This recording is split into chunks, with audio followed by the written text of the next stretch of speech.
Hello all, welcome to my channel. ఈరోజైతే నేను ఒక మంచి రెసిపీని మీతో షేర్ చేసుకుంటున్నాను. ప్రీవియస్ బ్లాగ్లలో నావి ఎక్కువ పనసకాయ వాటికి సంబంధించిన బ్లాగ్సే కంటిన్యూగా పెడుతున్నాను.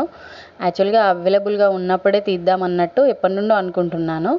నాకు పనసకాయ అవైలబుల్గా ఉంది కాబట్టి ఈ బ్లాగ్ అయితే చేస్తున్నాను. ఎవరికైనా యూజ్ అయ్యే ఛాన్స్ ఉంటుంది. ఎవరైనా నా ఛానల్ని ఫస్ట్ టైం చూస్తే ఫస్ట్ అయితే సబ్స్క్రైబ్ చేసుకోండి. పనస గింజల్ని తీసుకొని ఫస్ట్ అయితే మీద ఉన్న పొట్టు అంతా తీసేయాలి. షెల్ మొత్తం తీసేస్తేనే బాగుంటుంది. స్టిక్కీగా ఉండకుండా సింపుల్గా సూపర్గా ఉంటుంది. తీసినాక మంచిగా వాష్ చేసుకొని ముక్కలుగా కోసి ఒక ప్రెషర్ కుక్కర్ తీసుకొని అందులో ఒక గ్లాస్ వాటర్ వేసుకొని రుచికి సరిపడా ఉప్పు పసుపు వేసి ఒక 2 విజిల్స్ వచ్చేంతవరకు పెట్టుకోవాలి గ్యాస్ పైన. 2 విజిల్స్ వచ్చినాయంటే ఆల్మోస్ట్ ఉడికిపోతూ ఉంటుంది.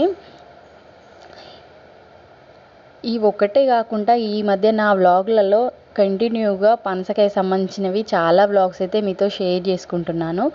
కంపల్సరీ నా ఛానల్ని సబ్స్క్రైబ్ చేసుకోవడం మర్చిపోకండి. అలాగే వీడియోను లైక్ కూడా చేయండి.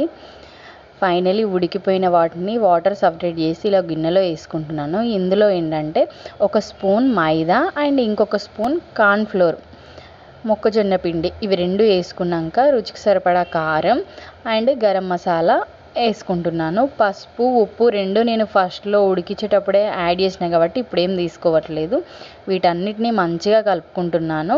పౌడర్ లాగా స్టిక్కీగా ఉన్నాయని చెప్పి లైట్గా కొంచెం అయితే వాటర్ యాడ్ చేసుకొని కూడా మంచిగా కలుపుకుంటున్నాను.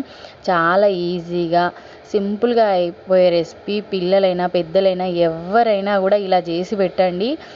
అసలు ఎంత మంచిగా ఇష్టపడుతూ తింటారో. అందులోనూ ఈ పనస గింజలు తినడం వల్ల మంచిగా స్ట్రాంగ్ ఉంటాం మనం. చాలా హెల్త్ బెనిఫిట్స్ ఉంటాయి ఈ పనస గింజలు తినడం వల్ల. ఎవరికైనా పనసకాయ అవైలబుల్గా ఉన్న వాళ్ళకి ఈ రెసిపీ చాలా యూజ్ అవుతుంది. ఫైనలీ మనం గిన్నె పెట్టుకొని ఆయిల్ వేసుకొని ఇందులో కొంచెం కొంచెంగా ఈ పనస గింజల్ని వేసి ఫ్రై చేసుకుంటున్నాను. మంచిగా అయితే డీప్ ఫ్రై చేసుకోవాలి. 5 మినిట్స్లో అయిపోతుంది, పెద్ద టైం ఏం పట్టదు.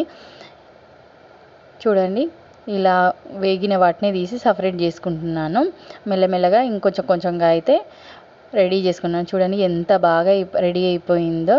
వేడి వేడిగా మంచిగా పిల్లలకి అని ఇంట్లో వాళ్ళకి ఎవరికైనా ఇలా చేసి పెట్టండి.